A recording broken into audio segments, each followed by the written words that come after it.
नमस्कार साथियों, मैं अजीत कुमार आपके YouTube channel competition community SSC अर्थात कोको एसएससी पर आप सभी का बहुत बहुत स्वागत करता हूं।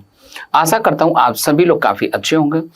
दोस्तों, इसके पहले हम लोगों ने एसएससी के सेंटेंस रीअरेंजमेंट पार्ट 1 में एसएससी के नए पैटर्न के जो रीअरेंजमेंट के क्वेश्चन है उनको बनाना हम लोगों ने सीखा था, लेकिन उसमें हम लोगों ने सिर्फ एक ही पैटर्न के क्वेश्चन को बनाना सीखा था। आइए आज के इस एसएससी सेंटेंस रीअरेंजमेंट के सेकंड पार्ट में हम लोग एक दूसरे पैटर्न के क्वेश्चन को बनाना सीखते हैं, ताकि आपके आने वाले एग्जाम में इनमें से जो भी पैटर्न आए आप इसको आसानी से टैकल कर सके, आप आसानी से क्वेश्चन को बना सकें। तो आइए बिना किसी डिले के हम लोग आज के अपने इस वीडियो सेशन को फटाफट शुरू करते हैं, आगे बढ़ते हैं और चलते हैं क्वेश्चन की तरफ। देखिए हमारा आज का पहला क्वेश्चन क्या है। देखिए यहाँ पे आपको किस तरीके के क्वेश्चन दिखाई दे रहे हैं। दोस्तों, इसके पहले के क्लास में हम लोगों ने जो सेंटेंस रीअरेंजमेंट के क्वेश्चन सॉल्व किए थे उसमें हम लोगों ने देखा था कि यहाँ पे हम लोगों को 4 सेंटेंसेस गिवन होते थे ABCD करके, और उनको आपस में रीअरेंज करना होता था, ठीक है। और मैक्सिमम क्वेश्चन जो हम लोगों ने लास्ट क्लास में बनाए उनमें से मैक्सिमम क्वेश्चन ऐसे थे जिनके चारों के चारों ऑप्शन जो शुरू होते थे एक ही अल्फाबेट से शुरू हो रहे थे। यानी यहाँ जो ABCD करके ये 4 ऑप्शन आपको दिखाई दे रहे हैं, इनमें से चारों के चारों ऑप्शन A से ही शुरू हो रहे थे, ठीक है। तो आइए इससे अलग यहाँ पे अब आपको जो क्वेश्चन दिखाई दे रहा है इसको किस तरीके से बनाते हैं।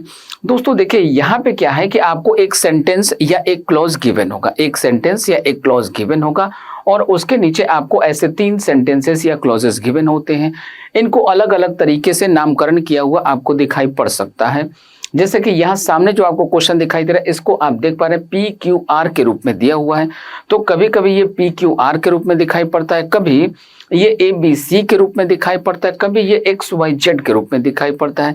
लेकिन इन सभी का एक ही क्लू होता है, एक ही पैटर्न होता है कि एक सेंटेंस या क्लॉज आपको गिवन होगा, उसके नीचे 3 सेंटेंसेस या क्लॉजेस आपको गिवन होंगे और इन सब को आपको रीअरेंज करना होता है। अर्थात अब इस रीअरेंजमेंट को बनाते समय आपको किन किन बातों का ध्यान रखना चाहिए, जैसा कि हमने आपको इसके पहले के वीडियो में भी बता रखा है। क्या करना होता है हम सबों को, तो जो भी दिए गए सेंटेंसेस होते हैं उनको एक ग्रुपिंग में अरेंज करना होता है, उनकी ग्रुपिंग करनी होती है, उनकी पेयरिंग करनी होती है और उसी के आधार पर हम लोग ये तय कर पाते हैं कि हमारा आंसर कौन सा होगा। एलिमिनेशन का प्रोसेस हम लोग पहले भी यूज कर रहे थे, यहाँ भी यूज करेंगे, ठीक है। जैसे यहाँ पे देखिए जो पहला क्वेश्चन है हम लोगों का जो दिखाई दे रहा है, too many women human rights are, यानी कि कई सारे जो महिलाओं के ह्यूमन राइट्स हैं अब वो क्या कर रहे हैं। तो यहाँ पे देखिए आर दिया हुआ है। अब आर क्या होता है, हेल्पिंग वर्ब होता है। तो इस MR के बाद हम लोगों ने बचपन से पहले से पढ़ रखा है, इस MR के बाद क्या आता है, यदि कोई वर्ब आएगा, यदि कोई मेन वर्ब आएगा तो वो यदि सेंटेंस एक्टिव में रहेगा तो वर्ब के ING फॉर्म में रहेगा, यदि पैसिव में रहेगा तो वो थर्ड फॉर्म में रहेगा, ठीक है। या नहीं तो फिर यदि कोई वर्ब नहीं आएगा तो वहां पे कोई ना कोई नाउन आएगा, ठीक है। अब आइए यहाँ पे हम लोग देखें, नाउन को ढूंढना शुरू करते हैं। सबसे पहले यहाँ पे देखिए आपको इस सेंटेंस में नोशन दिखाई दे रहा है, तो नोशन के साथ क्या आएगा, ऑफ, नोशन ऑफ समथिंग, ठीक है। तो इसके साथ इसकी ग्रुपिंग बनती हुई नजर आ रही है। यहाँ पे देखिए इस P वाले सेंटेंस में देखिए यहाँ पे एंड लिखा हुआ है, यानी एंड के बाद कुछ न कुछ आएगा, एंड के बाद कुछ न कुछ आएगा। तो ऐसे बच्चे जो इसको समझ के बना सकते हैं वो उसका पूरा मीनिंग पढ़ के बनाएंगे, लेकिन ऐसे बच्चे जिनको इनमें थोड़ी सी कंफ्यूजन होती है या आप पढ़ के भी बना रहे हों और वहां पे भी यदि आपको कुछ कंफ्यूजन फेस करने को मिले तो आपको क्या करना चाहिए, ऐसे इन छोटे छोटे क्लू का यूज करना चाहिए ताकि इनका यूज करके आप इसके ग्रुपिंग को बना सके। और जैसे ही आप इसके ग्रुपिंग को बना लेते हैं फिर सारे के सारे आपके जो ऑप्शन हैं वो आसानी से एलिमिनेट हो जाते हैं। अब जरा आ जाइए यहाँ पे देखें हम लोग, too many women human rights are, यानी कि कई सारे जो महिलाओं के ह्यूमन राइट्स हैं इनकी बात की जा रही है। Foreign to their culture and, यानी कि इनसे ये लोग क्या है, फॉरेन का मतलब एक तो होता है विदेशी, दूसरा मतलब होता है अननोन। तो ये लोग अनभिज्ञ हैं, अनजान हैं, अननोन है, ठीक है। To their culture and challenge deeply held notions of individual and community identity. बात समझ में आ रही है। चैलेंज डीपली हेल्ड नोशंस, यानी कि इनका जो डीपली हेल्ड नोशंस है, इनके जो कंसर्न्स हैं, जो विचार हैं, ठीक है, इसको भी चैलेंज करता है। क्या चैलेंज कर रहा है भाई, तो ये जो नए नए ह्यूमन राइट्स एक्ट है ये सब, ठीक है। ऑफ इंडिविजुअल, यानी कि ये इंडिविजुअल तौर पे, व्यक्तिगत तौर पे और कम्युनिटी तौर पे, यानी कि इनका जो कम्युनिटी है, कम्युनिटी आइडेंटिटी को भी क्या कर रही है, चैलेंज करता है, ठीक है। बात समझ में आ रही है। चलिए अब यहां से आगे बढ़ते हैं। तो अब 2 तरीके हो गए, या तो हम पढ़ के इसको थॉरोली पढ़ के हम इसको रीअरेंज करेंगे तो भी हमारा आंसर क्या आएगा, आर के बाद आ जाएगा हमारा पहला पी। तो अब देखिए पी से कौन कौन से ऑप्शन शुरू हो रहे हैं, 2 ही ऑप्शन, ए एंड डी। दूसरा क्लू हमने आपको क्या बताया, नोशन के बाद क्या आता है, ऑफ आता है। तो नोशन ऑफ समथिंग यानी आर आएगा पहले, उसके बाद क्यू आएगा। तो आर क्यू देख लीजिए कहाँ पे, आर क्यू एक ही ऑप्शन में आपको दिखाई दे रहा है, ऑप्शन नंबर डी। तो यदि आपसे पी डिसाइड नहीं हो चुका होता या पी को इस गिवन सेंटेंस के बाद यदि आपका पहला सेंटेंस पी है, ये डिसाइड करने में भी यदि आपको दिक्कत जा रही होती है तो आप ऐसे ग्रुपिंग के कॉन्सेप्ट का यूज करके ऐसे सभी के सभी रीअरेंजमेंट को आसानी से बना सकते हैं। ठीक है, वंस अगेन एक बार फिर से हम आपको रिपीट कर रहे हैं। देखिए नोशन के बाद क्या आता है, ऑफ। तो नोशन ऑफ समथिंग किसी चीज की विचारधारा, ठीक है, notion of individual and community identity, ठीक है, यानी कि इन क्यू और आर का एक पेयरिंग बन रहा है। इस क्यू और आर का जो पेयरिंग बन रहा है उसमें आर आएगा पहले नंबर पे, उसके बाद आएगा क्यू, यानी आर और क्यू। आप ऐसे भी यदि सभी ऑप्शंस में ट्राई करेंगे तो देखिए R Q R Q R Q R Q, तो एक ही ऑप्शन है जिसमें आर के तुरंत बाद क्यू लिखा हुआ है, तो जिसमें लिखा हुआ है वो हो जाएगा हमारा करेक्ट आंसर। क्या हो जाएगा, वही हो जाएगा हमारा करेक्ट आंसर। ठीक है, तो इस कारण से इस क्वेश्चन का हमारा करेक्ट आंसर क्या बनेगा, हमारा करेक्ट आंसर बनेगा ऑप्शन नंबर डी, राइट। इसी तरीके के छोटे छोटे कॉन्सेप्ट का यूज करके आज के इस वीडियो सेशन में हम लोग जितने भी क्वेश्चन सॉल्व करेंगे वो सारे इसी पैटर्न के होंगे और इन सभी के सभी पैटर्न के क्वेश्चन को हम लोग ऐसे ही छोटे छोटे क्लू का यूज करके आसानी से सॉल्व करेंगे। ठीक है, तो बढ़ते अपने अगले क्वेश्चन की तरफ। देखिए हमारा सेकंड क्वेश्चन क्या है, सेकंड क्वेश्चन ये रहा फिर से आपके सामने। यहाँ पे देखिए आपको क्या दिखाई दे रहा है, हैज। अब हैव फैमिली के साथ, हैव फैमिली का मतलब क्या होता है, तो हैव फैमिली का मतलब होता है हैव, हैड, हैड, हैविंग और हैज। ये हैव के 5 फॉर्म होते हैं। किसी भी वर्ब के टोटल कितने फॉर्म होते हैं, 5 फॉर्म होते हैं, जिसमें जो 4th फॉर्म होता है वो हमेशा आईएनजी लेकर आता है, यानी कि 4th फॉर्म में हमेशा आईएनजी लगा होता है। जो 5th फॉर्म होता है वो हमेशा सिंगुलर होता है, उसके लास्ट में हमेशा एसीएस लगा होता है, राइट। बात समझ में आ गई। बाकी जो 3 फॉर्म होते हैं वो वही हाईली चेंजेबल होते हैं, इसीलिए आमतौर पे हम सभी को बचपन से वर्ब का 3 फॉर्म ही पढ़ाया गया होता है, राइट।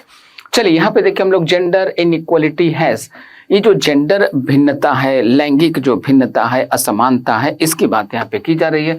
तो ये जो हैव फैमिली का मेंबर है इसके साथ क्या यूज करते हैं, यदि मेन वर्ब आएगा तो वर्ब का 3rd फॉर्म रहेगा एक्टिव में, यदि पैसिव होगा तो बिन प्लस वर्ब का 3rd फॉर्म लेगा। ठीक है, अदरवाइज यदि कोई वर्ब ना हो तो कोई ना कोई नाउन आएगा। चलिए ढूंढना शुरू करते हैं। यहाँ पे देखिए इट का यूज किया गया, इट रिड्यूसेस इकोनॉमिक ग्रोथ, यानी किसी चीज की इकोनॉमिक ग्रोथ को ये क्या करता है, कम करता है।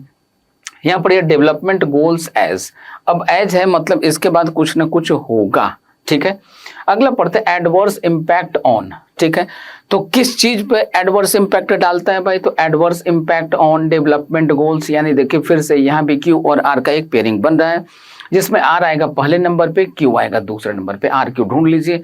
देखिए आर क्यू आपको ऑप्शन नंबर बी में यहाँ पे दिखाई दे रहा है, आर क्यू आपको यहाँ पे दिखाई दे रहा है, तो ये 2 ऑप्शन ऐसे ही इलिमिनेट हो गए, राइट। ये 2 ऑप्शन आपके ऐसे ही बाहर चले गए। अब आ जाइए, gender inequality has adverse impact on, यानी कि आर से आपका शुरू होगा, development goals as it reduces economic growth. देखिए फिर से इसको समझिए, आसान तरीके से हम ट्रांसलेट करके भी आपको समझाने का प्रयास कर रहे हैं। लैंगिक असमानता जो है, भिन्नता जो है, इसका विपरीत प्रभाव पड़ता है किन चीजों पे, डेवलपमेंट गोल्स पे, जो विकास के निर्धारित लक्ष्य होते हैं उस पे इनका विपरीत प्रभाव पड़ता है। क्यों, क्योंकि चूंकि इट रिड्यूसेस इकोनॉमिक ग्रोथ, चूंकि ये क्या करता है, आर्थिक विकास को कम कर देता है, रोक देता है। बात समझ में आई। तो आर से हमारा पहला शुरू होगा, अब आर से हमारा पहला शुरू होगा और आर के बाद क्यू होना चाहिए, तो आर क्यू वाला ये रहा ऑप्शन आपका, ऑप्शन नंबर बी। ठीक है, तो हमारा इस क्वेश्चन का करेक्ट आंसर बनेगा दोस्तों आर क्यू। नेक्स्ट अगले क्वेश्चन की बात करते हैं। अगले क्वेश्चन में देखिए क्या है, द आर्ट ऑफ, किसी चीज के कला की बात की जा रही है, the art of what, efforts and practice. अब ये देखिए एफर्ट्स एंड प्रैक्टिस क्या है, नाउन है। ठीक है, ये दोनों क्या है, नाउन है। फ्रूट ऑफ परसिस्टेंट, यानी किसी चीज के लगातार होने का फल है। इफेक्टिव प्रेजेंटेशन इज द, अब ये देखिए यहाँ पे आपको दिखाई दे रहा है आर्टिकल द, तो इसके बाद कोई ना कोई नाउन चाहिए, तो इसके बाद आप इसको रख सकते हैं फ्रूट, क्योंकि फ्रूट क्या होता है, नाउन होता है। ठीक है, अब परसिस्टेंट यानी कि लगातार, लगातार एफर्ट यानी प्रयास और प्रैक्टिस अभ्यास, तो लगातार जो प्रैक्टिस किया जाता है उसका ये फ्रूट होगा, ऐसा बनना चाहिए यहाँ पे। तो हमारा पहला बनना चाहिए आर, आर के बाद बनना चाहिए क्यू, यहाँ की मतलब यहाँ पे भी देखिए आपको क्या बनना है, आर के बाद क्यू, क्यू के बाद आना चाहिए पी। तो आर और क्यू का यहाँ पे इस क्वेश्चन में भी एक पेयरिंग बन रहा है, एक ग्रुपिंग बन रहा है। इस ग्रुपिंग को देखिए, आर क्यू है क्या, नहीं, कैंसल आर क्यू, नहीं कैंसल आर क्यू, एक ही में है, तो सीधा इसको आंसर कीजिए, आगे बढ़ जाइए। ठीक है, आर क्यू वाला एक ही ऑप्शन में है, इसलिए सीधा आंसर करेंगे, आगे बढ़ेंगे। अगला क्वेश्चन है आपका द ग्रीक प्लेस। अब ये जो ग्रीक है, ये जो ग्रीक प्लेस है, ग्रीक प्ले, अब यहाँ पे आप में से कई बच्चों को कंफ्यूजन होगा कि ये जो ग्रीक प्ले है इसका यूज यहाँ पे वर्ब के रूप में किया गया है या नाउन के रूप में किया गया है, क्योंकि प्लेस का मतलब ड्रामा भी तो होता है और प्ले का मतलब होता है खेलना। तो इसका जो फिफ्थ फॉर्म बनाएंगे उसमें हम लोग क्या करते हैं, वर्ब के फर्स्ट फॉर्म में एसीएस लगाते हैं। तो या तो ग्रीक लोग होंगे जो खेलते होंगे, ऐसी बात होगी, या तो ग्रीक ड्रामा की बात की जा रही होगी।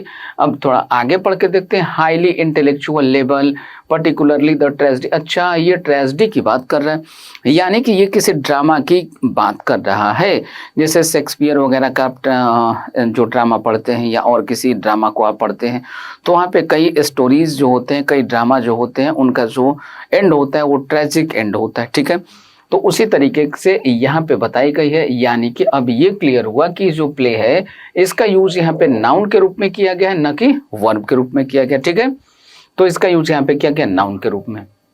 अब आ जाइए, यदि ये नाउन है तो ये पूरा का पूरा नाउन का काम कर गया। ठीक है, ये पूरा का पूरा किसका काम कर गया, नाउन का। तो अब इसके बाद कोई ना कोई वर्ब हमें चाहिए। अब आ जाइए वर्ब, तो यहाँ देखिए ये हाई वर्ब है क्या, नहीं है, तो ये हमारा पहला नहीं होगा। पर्टिकुलरली ये भी वर्ब नहीं है। ये देखिए मेंटेन, हाँ, किसी चीज को मेंटेन करना, यानी कि ये है वर्ब। तो ये क्लियर हो गया कि पी से हमारा पहला शुरू होगा। अब यहाँ पे आप ऑप्शन देख लीजिए, पी से एक ही ऑप्शन शुरू हो रहा है, तो आपको आगे कुछ पढ़ने की, दिमाग लगाने की जरूरत ही नहीं है। आप सीधा पी वाले को क्लिक कीजिए और आगे बढ़ जाइए। पी वाले ऑप्शन को आप सीधा क्लिक कीजिए और आगे बढ़ जाइए। राइट दोस्तों, चलिए आगे बढ़ते हैं। इस तरीके से इस क्वेश्चन का आंसर बना हमारा ऑप्शन नंबर ए। अगला क्वेश्चन ये रहा हम सबों के सामने फिर से, टुडे इंडिया लुक्स, आज भारत देखता है। किस तरीके से देखता है भाई, या तो देखता होगा या तो आशा करता होगा। ठीक है, टुडे इंडिया लुक्स, अब भारत देखता है, क्या देखता है भाई, टू बी ऑन कोर्स, यानी किसी रास्ते पे होगा वो, of developed Nations, developed nation के रास्ते पे होगा, या टू ज्वाइन द लीग। ठीक है, तो किसी लीग को ज्वाइन करने के रास्ते पे वो दिखाई दे रहा होगा। इन्हीं में से कोई ना कोई बातें होंगी। अब आते हैं इनकी ग्रुपिंग की बात करते हैं, कैसे इनका ग्रुपिंग बनेगा, क्या इनका ग्रुपिंग होगा। अब आ रही चेक कर लीजिए, देखिए इंडिया लुक्स, ठीक है, तो लुक क्या है, वर्ब है। एक वर्ब के बाद यदि दूसरा वर्ब आए तो वो किस तरीके से आता है, वो टू प्लस वर्ब के फर्स्ट फॉर्म में आता है। तो इसको यदि हम लोग ढूंढे तो ये आएगा या तो ये आएगा। ठीक है, बात समझ में आ रही है। अब कोर्स ऑफ किसका, किसी चीज को ज्वाइन करने की तरफ होगा, तो इससे रिलेट कर गया ये, यानी कि यहाँ पे देखिए हमारा आंसर बन जाएगा, पी के बाद बनेगा एक पेयरिंग हमारा आर के साथ, तो पी आर का एक बनेगा। और ये देखिए लीग ऑफ डेवलप्ड नेशन, जैसा कि आप बचपन में कभी ना कभी पढ़े होंगे हिस्ट्री में, क्लास 6 में, 7 में, 8 में, हालांकि 6-7 में ही पढ़ना था। ठीक है, तो 6-7 तक में आपने ऐसे चीजों को पढ़ा होगा, लीग ऑफ डेवलप्ड नेशंस। ठीक है, ये इस तरीके के और भी कई लीग थे, कई अलग अलग प्रकार के ग्रुप ऑफ नेशंस के। ठीक है, तो पी आर से रिलेटेड आप ऑप्शन देखिए, पी आर यहाँ पे है और पी आर में पहले नंबर पे कौन रहेगा, तो पी रहेगा, दूसरे नंबर पे आर रहेगा। तो पी आर ढूंढिए, यहाँ पे पी आर है क्या, यहाँ पे पी आर है क्या, यहाँ पे पी आर है क्या, नहीं है, एक ही में है, सीधा क्लिक कीजिए, आगे बढ़ जाइए। चलते हैं अगले क्वेश्चन की तरफ। देखिए हमारा अगला क्वेश्चन क्या है, अगला क्वेश्चन है in order to tone up, यानी किसी चीज को तैयार करने की तरफ बात की जा रही है, किसी चीज को तैयार करने, किसी चीज को और मजबूत बनाने की तरफ ऐसी कुछ बातें की जा रही है। इट शुड बी, यानी इसको कुछ होना चाहिए। अब जरा ध्यान दीजिए, यहाँ पे देखिए आपको क्या दिखाई दे रहा है, वर्ब बी दिखाई दे रहा है। वर्ब बी के बाद अगर कोई मेन वर्ब आए तो किस फॉर्म में रहेगा, तो वो रहेगा वर्ब के थर्ड फॉर्म में। यानी कि यहां से हम लोगों को एक क्लू ये मिलता है कि पी आएगा पहले नंबर पे, पी के बाद रहेगा आर दूसरे नंबर पे, इन दोनों की एक ग्रुपिंग बनेगी और उस ग्रुपिंग में पी रहेगा पहले नंबर पे, आर रहेगा दूसरे नंबर पे। आ जाइए जरा पी आर को आप चेक कर लीजिए, देखिए पी आर है क्या, यहाँ पे एक साथ नहीं है, यहाँ पे पी आर एक साथ है और यहाँ पे पी आर एक साथ है, ये दोनों ऑप्शन कैंसिल हो गए। यानी कि अब हमें ये भी चेक करना होगा कि हमारा पहला कौन सा होगा। आ जाइए, थोड़ा सा अब इसको पढ़ भी लेते हैं। ठीक है, यहाँ पे देखिए बिना पढ़े भी आप ऐसे भी बना सकते थे। यहाँ पे कॉमा दिया हुआ है, यानी कि इसके बाद कोई ना कोई सेंटेंस आएगा। ठीक है, अब जरा इससे इस दिए हुए सेंटेंस या क्लॉज से इस क्यू को हम लोग रिलेट करने का प्रयास करते हैं। In order to tone up the physical education program, यानी कि जो फिजिकल एजुकेशन प्रोग्राम है इसको और मजबूत करने के लिए क्या करना चाहिए? It should be reoriented and implemented. इसको और मजबूत बनाने के लिए क्या करना चाहिए? फिर से इसको रीओरिएंट करना चाहिए और इम्प्लीमेंट करना चाहिए, ऐसी बातें बताई गई है। यानी कि हमारा शुरुआत किससे होगा? क्यू से होगा। तो क्यू वाला ये रहा आंसर, सीधा इसको क्लिक करेंगे और आगे बढ़ेंगे हम लोग अगले क्वेश्चन की तरफ। इस तरीके से आप यहाँ पे देख पा रहे हैं ये कितने ही आसान तरीके से, बिल्कुल आसानी के साथ आप ऐसे एसएससी में पूछे जाने वाले सभी के सभी रीअरेंजमेंट को सॉल्व कर सकते हैं।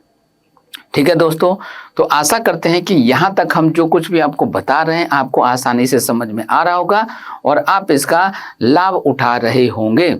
तो यदि ये वीडियो आपको अच्छे लगते हैं तो इसको क्या करना है? ज़्यादा से ज़्यादा लोगों तक शेयर करना है और ज़्यादा से ज़्यादा इसको लोगों तक कह सकते हैं कि स्प्रेड करने में आपको थोड़ी सी अपनी भूमिका निभानी है। ठीक है, चलिए चलते हैं अगले क्वेश्चन की तरफ। देखिए अगला क्वेश्चन क्या है। लाइक तो करना ही चाहिए आपको। ठीक है, वीडियो से यदि आपको लगता है कि आपको कुछ ना कुछ प्रॉफिट हो रहा है, आप इससे लाभान्वित हो रहे हैं, तो ज़्यादा से ज़्यादा इसको क्या करना चाहिए? लाइक करना चाहिए और करवाना भी चाहिए। अब लाइक करवाने के लिए क्या करना होता है? तो वीडियो को शेयर कर देना होता है। चलिए आगे बढ़ते हैं। There needs to be a, यहाँ पे देखिए आर्टिकल ए का यूज क्या क्या, यानी कि आर्टिकल के बाद क्या आता है? तो आर्टिकल के बाद कोई ना कोई नाउन आता है। आप नाउन ढूंढिए यहाँ पे देखिए फॉरेस्ट नाउन हो सकता है, फॉरेस्ट डिजीज ये नाउन हो सकता है। और आर्टिकल का यूज जिसके साथ हम लोग करते हैं तो आर्टिकल के बाद एडजेक्टिव भी तो आता है, एडजेक्टिव के बाद भी नाउन आ सकता है, तो ये हमारा आ सकता है। बट ये टुवर्ड्स क्या है? तो टुवर्ड्स होता है प्रीपोजिशन, तो ये तो नहीं आएगा, ये कैंसिल हो जाएगा। यानी कि ये तय हो गया कि पी और आर की एक ग्रुपिंग बनेगी यहाँ पे। क्यों? क्योंकि यहाँ देखिए ये क्या है? तो ये मोर एक एडजेक्टिव है, एडजेक्टिव है। यहाँ पे देखिए को और कोऑर्डिनेटेड एफर्ट, तो एफर्ट क्या है? नाउन है, तो ये हमारा हो सकता है। ठीक है, अब आ जाइए, तो इससे कौन सा रिलेट करेगा? या तो ये या तो ये। तो ज्यादा बेहतर आंसर है कि हम किसको यूज करें? हम पी वाले को यूज करें। ठीक है, क्योंकि देखिए towards dealing with forest disease in India, यानी कि किसको डील करने के लिए? भारत में फॉरेस्ट डिजीज को डील करने की बात यहाँ पे की जा रही है। तो इन दोनों की भी एक ग्रुपिंग बनेगी। अब इन दोनों की जो ग्रुपिंग बनेगी क्यू आर की, उसमें आर रहेगा पहले नंबर पे, क्यू रहेगा दूसरे नंबर पे। आप आर क्यू को चेक कर लीजिए, आर क्यू यहाँ पे, आर क्यू यहाँ पे। ठीक है, अब देखते हैं पहले को। तो पहला हमारा कौन सा बचेगा? तो अब जो बचा ये रहेगा हमारा पहला। ठीक है, पी वाला पढ़ के भी थोड़ा चेक कर लिया जाए भाई। ठीक है, there needs to be a more coordinated effort, यानी कि ज्यादा कोऑर्डिनेटेड एफर्ट की जरूरत है टुवर्ड्स डीलिंग विद द, किसको डील करने के लिए? Forest disease in India, India में फॉरेस्ट डिजीज को डील करने के लिए और ज्यादा कोऑर्डिनेटेड एफर्ट की जरूरत है, इसकी बात यहाँ पे की गई है। तो इस सेंटेंस के बाद हमारा जो पहला सेंटेंस आएगा वो क्या हो जाएगा? वो हो जाएगा पी। तो पी से यहाँ पे दो ऑप्शन शुरू हो रहे हैं जिसमें आर क्यू यहाँ पे है, तो ये हमारा करेक्ट आंसर बनेगा इस क्वेश्चन का, ऑप्शन नंबर ए। नेक्स्ट अगले क्वेश्चन की बात करते हैं दोस्तों, ध्यान से देखिएगा कितना आसान है बनाना। फॉर एज, यानी कि वर्षों से, लंबे समय से कुछ चला आ रहा है, ऐसी यहाँ पे बात बताई जा रही है। अब आ जाइए चेक करें इसके बाद और क्या हो सकता है। इंडियन साइकी हैज बिन, अब देखिए हैज बिन, तो यहाँ पे बिन लगा हुआ, बिन के बाद यदि परफेक्ट कंटिन्यूअस होगा, यानी कि कोई ना कोई टाइम इंडिकेटिंग वर्ड गिवन होगा, तो इसके बाद आएगा वर्ब का आईएनजी फॉर्म। और अगर ऐसा नहीं होगा तो फिर से आएगा पैसिव में सेंटेंस रहेगा और वो सेंटेंस रहेगा वर्ब के थर्ड फॉर्म में, यानी कि इसके बाद इस बिन के बाद जो आएगा वर्ब, वो वर्ब रहेगा वर्ब के थर्ड फॉर्म में। ठीक है, अदरवाइज फिर नाउन आएगा या वर्ब की आईएनजी फॉर्म आएगी या टू प्लस वर्ब का फर्स्ट फॉर्म आएगा। तो चेक कर लीजिए, यहाँ पे देखिए गियर्ड लिखा हुआ है, यानी ये यहाँ से तय हो जाता है कि पी और क्यू की एक पेयरिंग होगी जिसमें पी रहेगा पहले नंबर पे और क्यू रहेगा दूसरे नंबर पे। ठीक है, one's life, gear towards devoting one's life to the welfare of all, हाँ तो ये फिर इसके बाद आ जा रहा है। ठीक है, life, one's life to, one's life ये नाउन, नाउन के बाद ये देखिए प्रीपोजिशन, फिर इधर नाउन। तो ये भी सही है, इनकी भी एक ग्रुपिंग बन जा रही है। तो सबसे पहले PQ को चेक कर ले हम लोग। देखिए PQ कहाँ पे है, यहाँ पे PQ, यहाँ पे PQ, बाकी किसी में PQ नहीं है। अब इन दोनों में देखिए P हमारा पहले नंबर पे आ रहा है, R हमारा लास्ट नंबर पे आ रहा है, तो ये हो जाएगा हमारा करेक्ट आंसर, राइट। नेक्स्ट आगे बढ़ते हैं दोस्तों, अगले क्वेश्चन की बात करते हैं। अगले क्वेश्चन में देखिए क्या लिखा हुआ, अगला क्वेश्चन लिखा हुआ प्राइवेट कंपनीज आर, जो प्राइवेट कंपनियां हैं, जो निजी कंपनियां हैं, वो क्या कर रही हैं, आइए देखते हैं। यहाँ पे हम लोग एक्सप्लॉइटिंग अंडरग्राउंड, अब ये देखिए ईजेएमआर, अभी थोड़ी देर पहले भी किसी क्वेश्चन को एक्सप्लेन करते हुए हमने आपको ये बताया था कि ईजेएमआर कहीं पे भी लिखा हुआ हो, यदि इसके बाद कोई मेन वर्ब आएगा, सेंटेंस एक्टिव में रहेगा तो वर्ब के आईएनजी फॉर्म हम लोग यूज करेंगे, सेंटेंस यदि पैसिव में रहेगा तो वर्ब का थर्ड फॉर्म हम लोग यूज करेंगे। तो यहाँ पे देखिए आपको वर्ब के आईएनजी फॉर्म दिखाई दे रहे, मतलब ये तो तय हो गया कि बी से हमारा पहला सेंटेंस शुरू होगा, या तो ये होगा या तो ये होगा, ठीक है।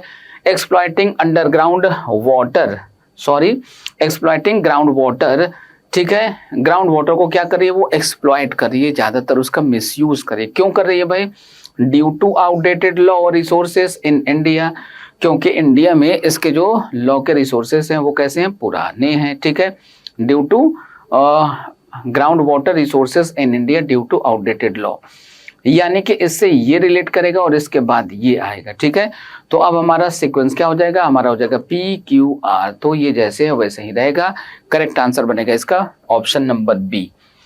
नेक्स्ट अगले क्वेश्चन की बात करते हैं। बिफोर 1974 यानी कि 1974 के पहले कुछ बताया जा रहा है। 74 के पहले क्या था भाई, तो यहाँ देखिए वर्ल्ड बैंक व रिलेटिवली स्मॉल, वर्ल्ड बैंक तुलनात्मक रूप से कैसा था, छोटा था। लोन्स प्रोवाइडेड बाय द, अच्छा यानी यहाँ पे देखिए, यहाँ पे आर्टिकल द का यूज किया गया, मतलब इसके बाद कोई ना कोई नाउन आना चाहिए। यहाँ पे भी आर्टिकल द है, ठीक है, मतलब ये तो तय हो गया कि इसके बाद ये नहीं आएगा, यानी क्यू के तुरंत बाद आर तो नहीं आएगा, ये तय हो गया, ठीक है। अब क्या होगा भाई, तो इस आर्टिकल द के बाद हम किसको रख सकते हैं, पी को रख सकते हैं, यानी क्यू और पी की एक पेयरिंग बनेगी जिसमें क्यू रहेगा पहले नंबर पे, पी रहेगा दूसरे नंबर पे। आ जाइए क्यू पी चेक कर लीजिए, क्यू पी यहाँ पे, क्यू पी यहाँ पे, बाकी सब क्या हो गया, क्यू पी यहाँ पे नहीं है, तो ये दोनों कैंसिल हो गए। अब हमारे पास बचा क्या, क्यू और पी, यानी कि ये दो सेंटेंसेस हो गए। अब जरा आर को पढ़ लीजिए, ये स्टार्टिंग में रहेगा या लास्ट में रहेगा। The reconstruction and development loans, तो जो रिकंस्ट्रक्शन और डेवलपमेंट का लोन था, वो लोन जो किसके द्वारा दिया जाता था, वर्ल्ड बैंक के द्वारा दिया जाता था, वो रिलेटिवली कम था, छोटा था, ठीक है। तो ये तय हो गया कि हमारा पहला सेंटेंस कौन सा होगा, आर वाला होगा। तो आर में देखिए, आर यहाँ पे लिख दे यदि, तो आर क्यू पी वाला कौन सा सेंटेंस है, ये है ऑप्शन नंबर 1 में। तो इस क्वेश्चन का करेक्ट आंसर बना हमारा ऑप्शन नंबर ए। नेक्स्ट अगले क्वेश्चन की बात करते हैं दोस्तों। देखिए अगला क्वेश्चन भी काफी आसान है, ये भी एकदम मुस्कुराते मुस्कुराते यूं ही एकदम हल्के से बनेगा। देखिए द फर्स्ट डिसाइसिव स्टेप, जो पहला निर्णायक स्टेप था, ये क्या था भाई, इन द एक्सपेंशन ऑफ, किसी चीज के विस्तार में। यहाँ पे देखिए ऑफ लिखा हुआ है, तो ऑफ के बाद कुछ ना कुछ आएगा, और यहाँ पे देखिए आर्टिकल द का यूज किया गया, तो आर्टिकल द के बाद फिर देखिए यहाँ पे कन्क्वेस्ट लिखा है, कोई ना कोई नाउन तो आएगा ही आएगा, यानी ये तय है कि इसके बाद ये आएगा, यानी आर के बाद क्या आएगा, तो आर के बाद क्यू आएगा। आर के बाद क्यू देख लीजिए कहीं पे है, आर क्यू यहाँ पे एक ही ऑप्शन है जिसमें आर और क्यू एक साथ लिखा हुआ है, तो सीधा इसको क्लिक कीजिए, आगे निकल चलिए, ठीक है। तो इस क्वेश्चन का करेक्ट आंसर हमारा हो गया ऑप्शन नंबर सी। नेक्स्ट अगले क्वेश्चन की बात करते हैं। अगला क्वेश्चन देखिए क्या है, स्टेम सेल्स। अब ये जो स्टेम सेल्स होते हैं, इनके बारे में क्या जानकारी दी गई है, आइए देखते हैं हम लोग। अगला सेंटेंस पढ़ते हैं। देखिए चूंकि यहाँ पे सेल्स लिखा हुआ है, तो इसके बाद जो भी वर्ब आएगा वो रहेगा प्लूरल, ठीक है।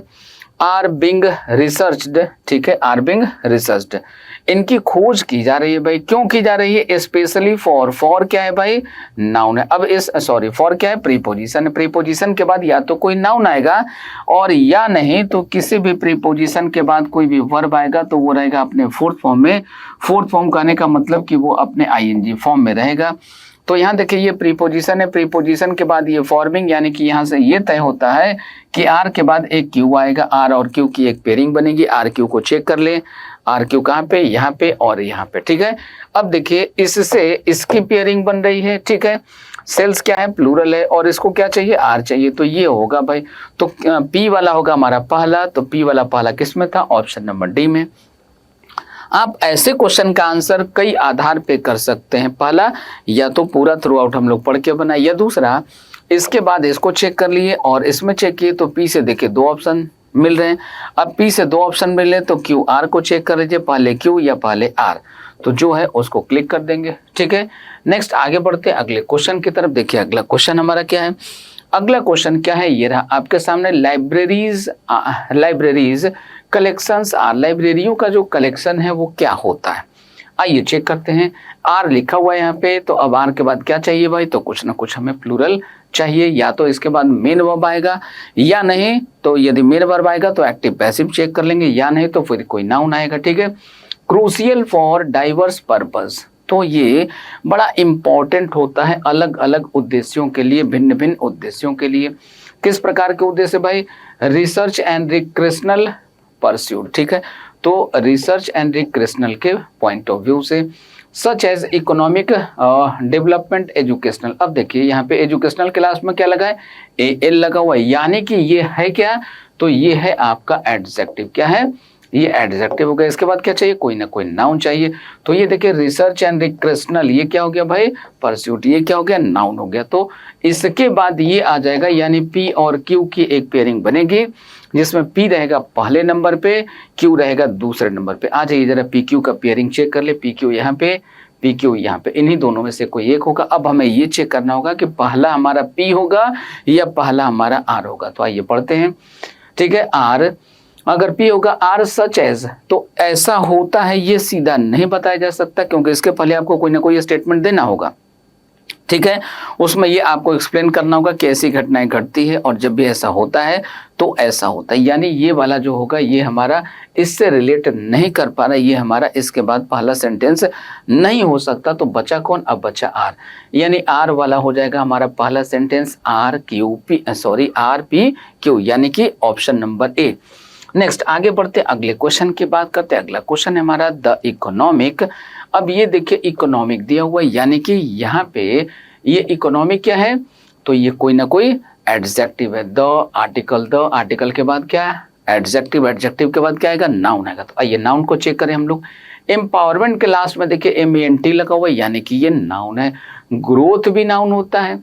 अब देखिए इसके बाद इकोनॉमिक आर्टिकल, ये देखिए आर्टिकल के बाद एडजेक्टिव, तो एडजेक्टिव के बाद नाउन चाहिए था, तो ये अ कंट्री हम नहीं लिख सकते, यानी कि ये तय है कि पी हमारा पहला नहीं होगा।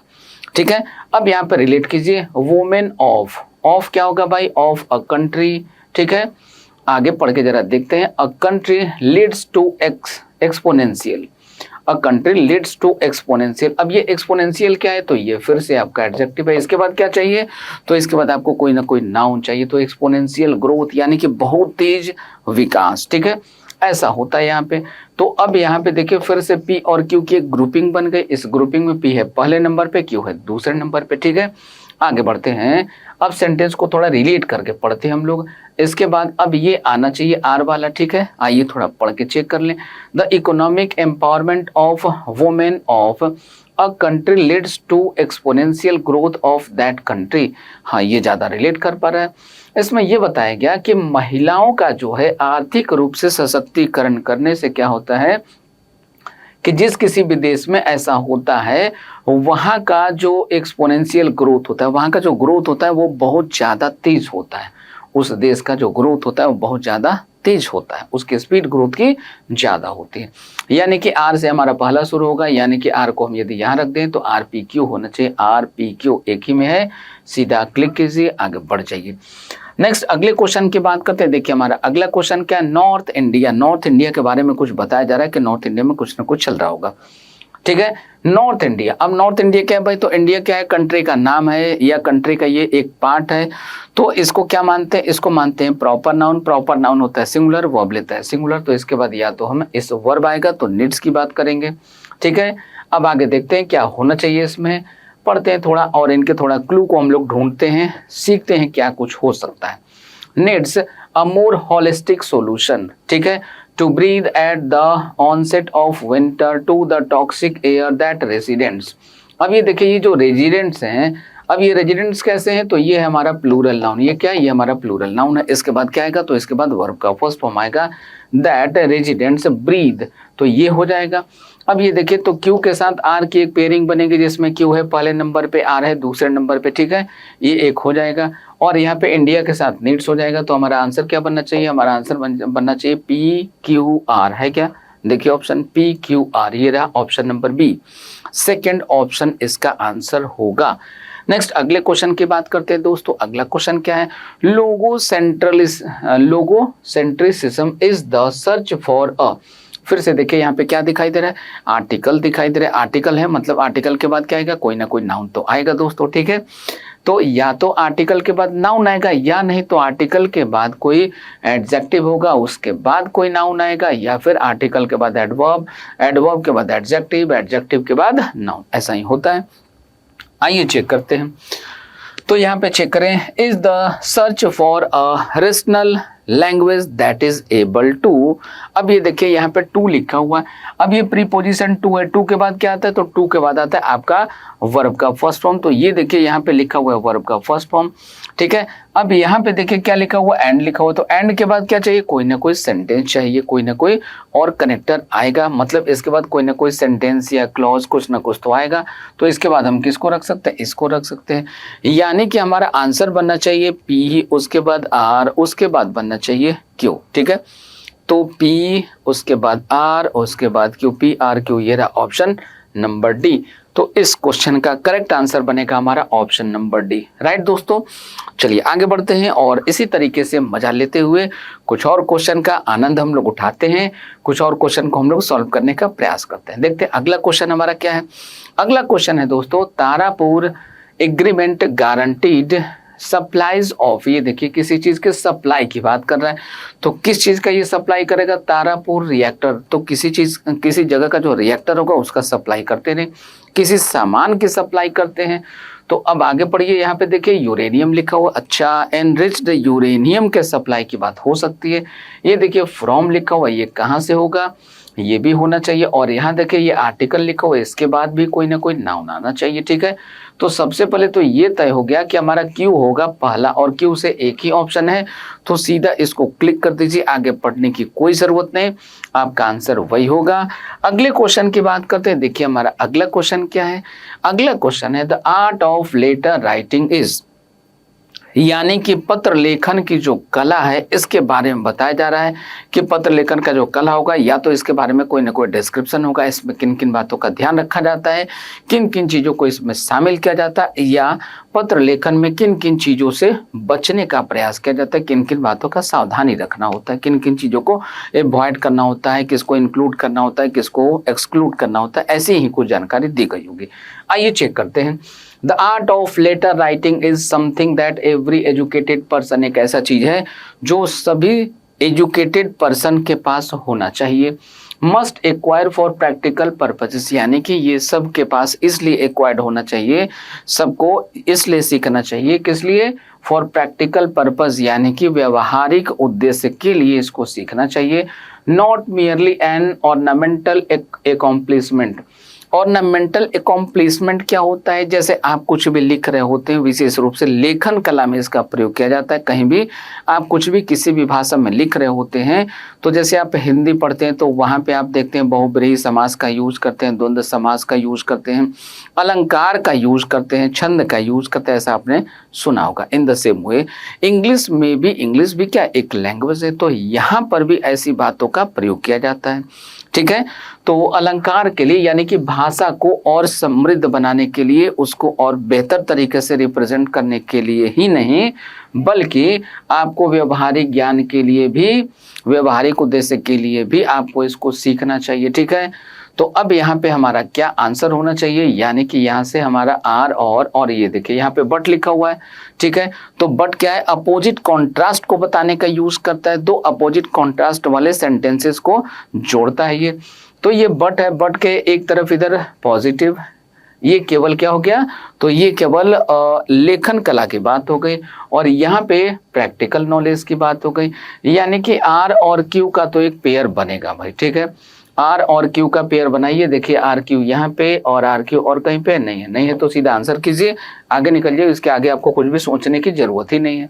नेक्स्ट अगले क्वेश्चन को देखिए, अटेनिंग लॉन्ग टर्म फूड, यानी कि लॉन्ग टर्म फूड अटेन करने के लिए क्या करना चाहिए। सिक्योरिटी रिक्वायर्स द, यहाँ पे देखिए आर्टिकल द का यूज किया गया, यानी इसके बाद कुछ ना कुछ नाउन आएगा। रेजिंग ऑफ इनकम्स एंड, यहाँ पे देखिए एंड का यूज किया गया, यानी इसके बाद फिर कुछ ना कुछ आएगा। यहाँ देखिए मेकिंग फूड अफोर्डेबल, ठीक है। अब आ जाइए इसको हम लोग रीअरेंज करना शुरू करें तो हमारा आंसर कैसे कैसे बन सकता है, आइए इसको देखते हैं हम लोग। अटेनिंग लॉन्ग टर्म फूड, यानी लॉन्ग टर्म फूड को अटेन करने के लिए क्या करना चाहिए।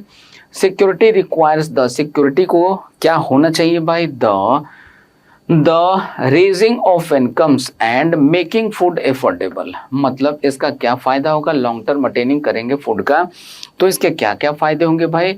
तो फूड क्या होगा, सुरक्षित रहेगा, और इससे क्या होगा, इससे क्या होगा, रेजिंग ऑफ इनकम, आपका जो इनकम है वो इनकम बढ़ेगा, और साथ ही साथ मेकिंग फूड अफोर्डेबल, यानी जो फूड है वो सस्ता भी होगा, ठीक है। तो इन तीनों की एक पेयरिंग बन गई। अब इस पेयरिंग में विशेष रूप से आप देखिए तो क्यू, क्यू के बाद क्या आ जाएगा, आर आ जाएगा, क्यू आर आ जाएगा। क्यू आर देखिए यहाँ पे है, क्यू आर और कहीं पे यहाँ पे। अब क्यू और आर इन दोनों में से कोई भी हमारा पहला नहीं होगा, पहला कौन सा होगा, पी होगा। तो पी क्यू आर, देखिए पी क्यू आर कहाँ पे लिखा है, ऑप्शन नंबर सी में। तो इस क्वेश्चन का करेक्ट आंसर हमारा बनेगा ऑप्शन नंबर सी, राइट। चलते हैं अगले क्वेश्चन में दोस्तों। देखिए अगला क्वेश्चन हमारा क्या है, तो अगला क्वेश्चन है ब्रिंगिंग इक्विटी, यानी कि इक्विटी जो है ये लाना, ब्रिंगिंग इक्विटी यानी कि इक्विटी जो है इसको लाना, यानी किसी चीज में किसी को शामिल करना, हिस्सेदारी देना, ये क्या होता है भाई। अब यहाँ पे देखिए बी आपको दिखाई दे रहा है, यानी इसके बाद क्या आएगा, इसके बाद यदि कोई वर्ब आएगा तो वर्ब के थर्ड फॉर्म में रहेगा, अदरवाइज कोई ना कोई नाउन आएगा, ठीक है। अब आगे ढूंढिए और क्या क्या क्लू हो सकता है हम लोगों का। फॉर लिखा हुआ है, यहाँ पे देखिए फॉर लिखा हुआ है तो क्या हो सकता है, mission for national health, mission for या medicine for the rural population, ऐसा होना चाहिए तो ज्यादा बेहतर है। अच्छा, शुड बी अ प्रायोरिटी, ये भी हमारा एक विकल्प हो सकता है। तो आर के बाद आना चाहिए पी, आर के बाद क्या आना चाहिए, पी, आर के बाद क्या आना चाहिए, आर पहले आएगा, आर के बाद आना चाहिए पी, उसके बाद आना चाहिए क्यू। अब देख लीजिए, इसको पढ़ के भी चेक कर लें। ब्रिंगिंग इक्विटी, और इक्विटी के साथ एक और बात है, आता है यहाँ पे प्रीपोजिशन इन, तो इसलिए भी इस वन के बाद हमारा पहला कौन सा होगा, आर होगा। अब आर में देखिए दो, आर के बाद क्या आएगा, पी और क्यू, तो आर के बाद पी और क्यू, यहाँ पे रहा आंसर। तो इस क्वेश्चन का आंसर हमारा ऑप्शन नंबर डी। आइए एक और क्वेश्चन हम लोग यहाँ पे सॉल्व करने का प्रयास करते हैं। प्लेबो पिकासो, अब ये प्लेबो पिकासो कोई व्यक्ति होगा, कोई जगह होगा, कोई ना कोई नाउन है, इसके बारे में कुछ जानकारी दी जा रही है। ये क्या होता है भाई, सोड हिज ट्रूली। अब यदि यहाँ पे देखिए सोड यानी वर्ब का प्रयोग किया गया, यानी कि ये कोई ना कोई नाउन है, कोई व्यक्ति के रूप में होगा। सोड हिज ट्रूली, इन्होंने दिखाया, क्या दिखाया भाई, ट्रूली दिखाया। अ वेरी यंग एज, बहुत कम छोटे एज में। एक्सेप्शनल टैलेंट फ्रॉम, तो फ्रॉम क्या है, प्रीपोजिशन है, इसके बाद कुछ ना कुछ नाउन आएगा। यानी कि यहाँ से यदि हम सोचें, यहाँ से यदि हम ग्रुपिंग करने का प्रयास करें तो फ्रॉम के बाद क्या आ जाना चाहिए, ये आना चाहिए। यानी कि यहाँ से आर और क्यू का क्या बनेगा, एक ग्रुपिंग बनेगा, ठीक है। और प्लेबो पिकासो के बाद क्या आ जाएगा, सीधा वर्ब आ जाएगा। सोड his truly exceptional talent from a very young age, ऐसा बनना चाहिए। तो इसके पहले क्या आ जाएगा, इसके पहले आ जाएगा पी, यानी कि पी आर क्यू, देख लीजिए पी आर क्यू, ये रहा ऑप्शन नंबर सी।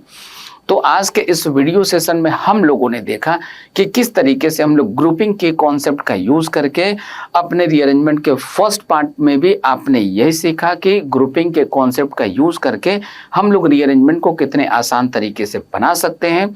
और यहाँ पे आज के इस वीडियो सेशन में हम लोगों ने रीअरेंजमेंट के एक दूसरे पैटर्न को भी देखा जो अपने एसएससी एग्जाम में पूछे जाते हैं। तो चाहे कोई भी पैटर्न हो रीअरेंजमेंट का, अब किसी भी पैटर्न का कोई भी रीअरेंजमेंट का क्वेश्चन आपको दिया जाए, सभी प्रकार के रीअरेंजमेंट के क्वेश्चन को आप आसानी से सॉल्व कर सकेंगे। किस तरीके से, by using the concept of grouping. तो ग्रुपिंग के कॉन्सेप्ट को यूज करके आप ऐसे ही मुस्कुराते मुस्कुराते सभी क्वेश्चन का आंसर जरूर से कीजिए, यही हमारी आशा रहेगी। मिलते हैं हम लोग अपने अगले वीडियो में, तब तक के लिए जय हिंद, जय भारत। अगर आप चाहते हैं अपने कैरियर को एक नई दिशा देना और सुनहरे भविष्य को साकार करना, तो जुड़िए कंपटीशन कम्युनिटी के साथ। आज ही हमारे वेबसाइट के कैरियर पेज पर विजिट करें अथवा डिस्क्रिप्शन बॉक्स पर दिए गए लिंक पर क्लिक करें। हमेशा आपके साथ टीम कोको।